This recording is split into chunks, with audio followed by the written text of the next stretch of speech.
तो last class में हमने फंडामेंटल पार्टिकल्स और उसके बारे में मास और चार्ज की बेसिक इन्फॉर्मेशन कलेक्ट करी थी। हमने मोल समझा था कि मोल क्या होते हैं।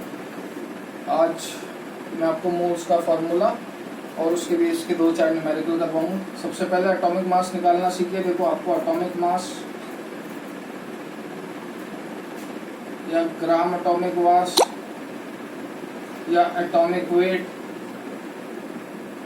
इनमें से कुछ भी दिया हो सबका मतलब सेम है। तो एटॉमिक मास ग्राम एटॉमिक मास में क्या डिफरेंस है? कुछ नहीं, यूनिट ग्राम लगा देना बस, नथिंग एल्स, है ना।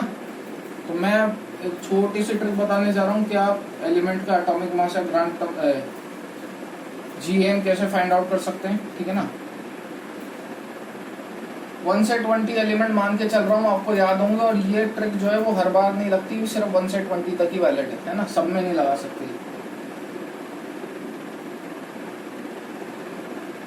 वापस बोल रहा हूँ, एटॉमिक मास और ग्राम एटॉमिक मास में कोई डिफरेंस नहीं है, बस एक यूनिट का ग्राम, है ना। हाइड्रोजन हीलियम, मैं नंबर भी लिख देता हूँ 1 2 3 4 5 6 7 8 9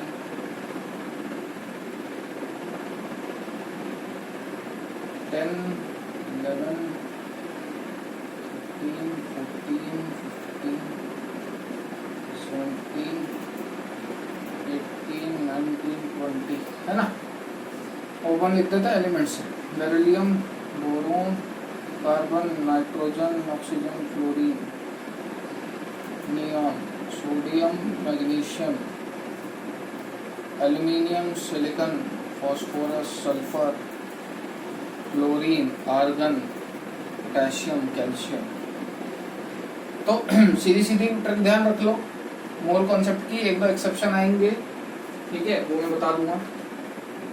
E1 को कर दो मल्टीप्लाई बाय 2, जो भी इवन नंबर है उसको कर दो मल्टीप्लाई बाय 2, ऑड में कर दो मल्टीप्लाई बाय 2 + 1, एटॉमिक मास आ जाएगा। हाइड्रोजन फर्स्ट नंबर का एलिमेंट है, इसका एटॉमिक मास 1 ही होता है। अब लगाना चालू करो ट्रिक। हीलियम सेकंड नंबर का एलिमेंट, ऑड है तो मल्टीप्लाई बाय 2 4। लिथियम E1 है 7। बेरिलियम 9 होता है, first exception, multiply by 2 + 1। E1 होते हुए भी multiply by. Hard and fast rule नहीं है ये कोई, मैं पहले ही बता रहा हूँ, जुगाड़ है, निकाला गया, ऑब्जर्व्ड चीज है। बोरोन 11, कार्बन 12, नाइट्रोजन 15 आना चाहिए था, इस कैलकुलेशन से सॉल्व करते हैं, आता है 14। चाहो तो याद रख लो, ये इकलौता है जो होता इवन है लेकिन करता ऑड की तरह भी है, वे ये होता ऑड है लेकिन करता इवन की तरह भी है, ठीक है। ऑक्सीजन 16, फ्लोरीन 19, नियॉन 20, सोडियम 23, 24, 27, 28, 31, 32 मुझे याद है इसलिए इतना जल्दी लिख पा रहा हूँ, आप चाहो तो कैलकुलेट कर सकते हैं। क्लोरीन अगेन बहुत इंपॉर्टेंट, बहुत ज्यादा यूज में आएगा, 35.5। 1 से 20 में इकलौता ऐसा एलिमेंट होता है जिसका मोलर मास फ्रैक्शन में होता है, डेसिमल में होता है। आर्गन अगेन आना चाहिए था, 36 होता है, 40, 39, 40। ये इनके एटॉमिक मासेस हैं, ये आपको पता होनी चाहिए। कंपाउंड का एटॉमिक मास निकालना भी आपको आना चाहिए। कंपाउंड का एटॉमिक मास निकालने का मतलब, सपोज मैं जैसे H2O दे देता हूँ, वाटर का एटॉमिक मास कैसे निकालोगे? देखो, हाइड्रोजन का एटॉमिक मास कितना होता है? 1। कितना हाइड्रोजन है? 2, 2 × 1। ऑक्सीजन कितना है? 1। एटॉमिक मास कितना होता है उसका? 16। ओवरऑल मोलर मास कितना हो गया? 18। इस तरीके से आपको पता होना चाहिए चीज। हालांकि करेंगे अपन इस पर क्वेश्चन आगे, टेंशन लेने की जरूरत नहीं। फिलहाल 1 2 3 4, ये 4 आपको ध्यान रखते हैं, बाकी 1 से 20 तो रैंडम रूल फॉलो करके हो जाएंगे।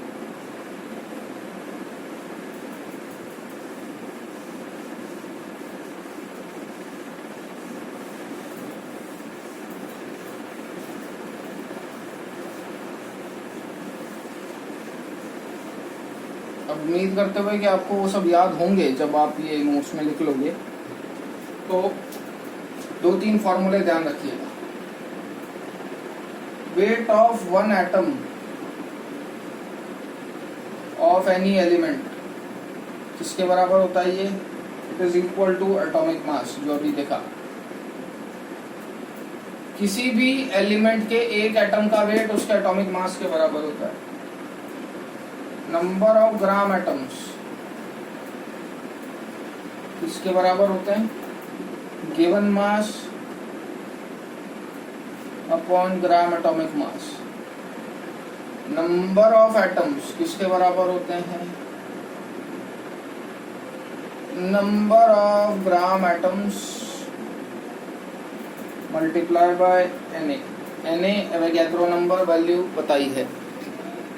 कैलकुलेशन पॉइंट ऑफ व्यू से मैं कई बार ये वैल्यू 6 × 10⁻23 भी ले सकता हूँ, मेरी मर्जी। तो इसके बेस पर क्वेश्चन करते हैं। एक ये वाला फॉर्मूला इंपॉर्टेंट है, ध्यान रखिएगा। एक ये वाला फॉर्मूला इंपॉर्टेंट है, ध्यान रखिएगा। ठीक,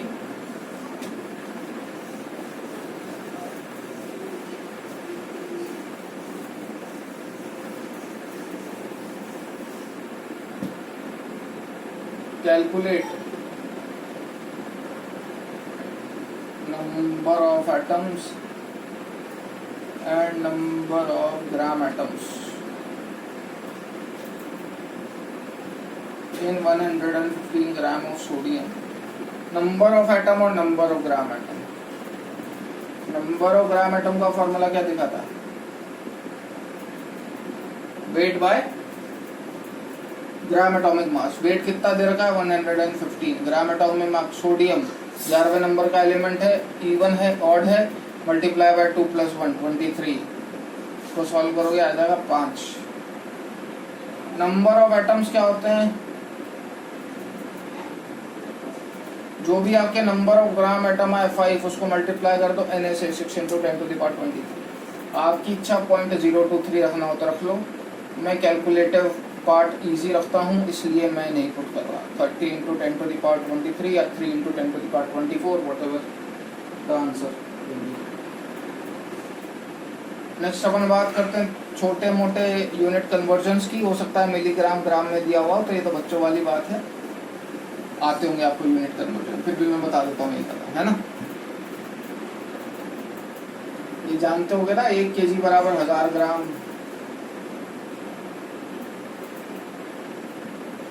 1 माइक्रोग्राम, सॉरी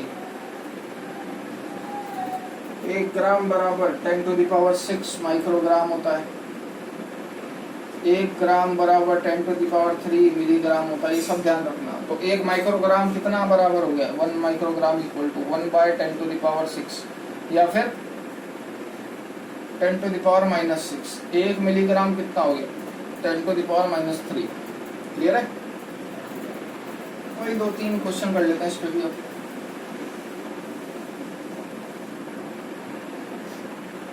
कैलकुलेट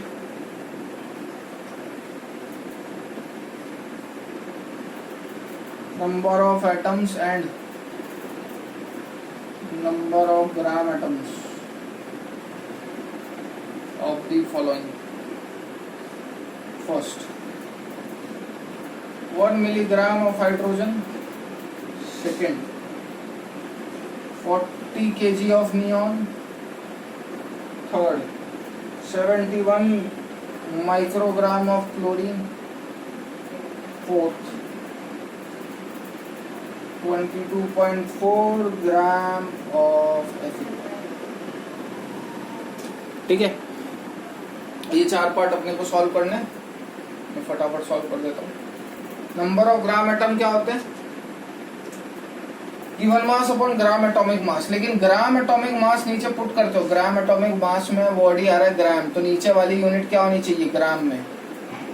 तो हाइड्रोजन का तो मोलर मास होता है 1 ग्राम, लेकिन आपको वेट जो दे रखा है वो काय में दे रखा है? 1 मिलीग्राम में। तो 1 मिलीग्राम को ग्राम में कन्वर्ट करोगे कितना? 10⁻⁻3।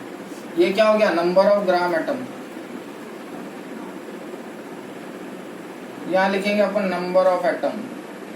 तो 10⁻³ मेरे ग्राम एटम है। नंबर ऑफ एटम कितने? 10⁻³ मल्टीप्लाई बाय Na। इसके बेसिस पे बात करूं, वेट दे रखा है 40 ग्राम। एटॉमिक मास होता है नियॉन का कितना? 10वें नंबर का एलिमेंट है 20। मल्टीप्लाई बाय, लेकिन 40 kg में है, ये ग्राम में है, नीचे वाला हर बार ग्राम में होगा तो ऊपर वाले को भी हर बार ग्राम में पुट करो। ये मिलीग्राम को मैंने ग्राम में कन्वर्ट करा तो 10⁻³ इंटू 1। kg को कन्वर्ट करने के लिए 1000 से मल्टीप्लाई करना पड़ेगा, जो भी आ रहा है ये सॉल्व करके। 2 इंटू 10⁻³ तो नंबर ऑफ आइटम कितने हो जाएंगे, 2 इंटू 10⁻³ Na। माइक्रोग्राम तो 10⁻⁻6 मल्टीप्लाई होगा, 71 इंटू 10⁻⁻6 अपॉन 35.5। इससे ये 2 टाइम्स कैंसिल, तो ये आ गया 2, यहाँ क्या आ जाएगा 2 Na। Na की वैल्यू पुट कर लीजिएगा, 6 into 10⁻23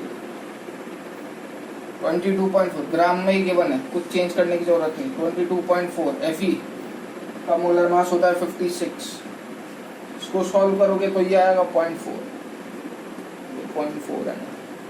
hopefully number of atom, number of gram atom find out करना आया होगा। नेक्स्ट क्लास में अपन देखेंगे एटम और मॉलिक्यूल के बीच के डिफरेंसेस कुछ है। आज के लिए यहीं तक रखते हैं, ठीक है।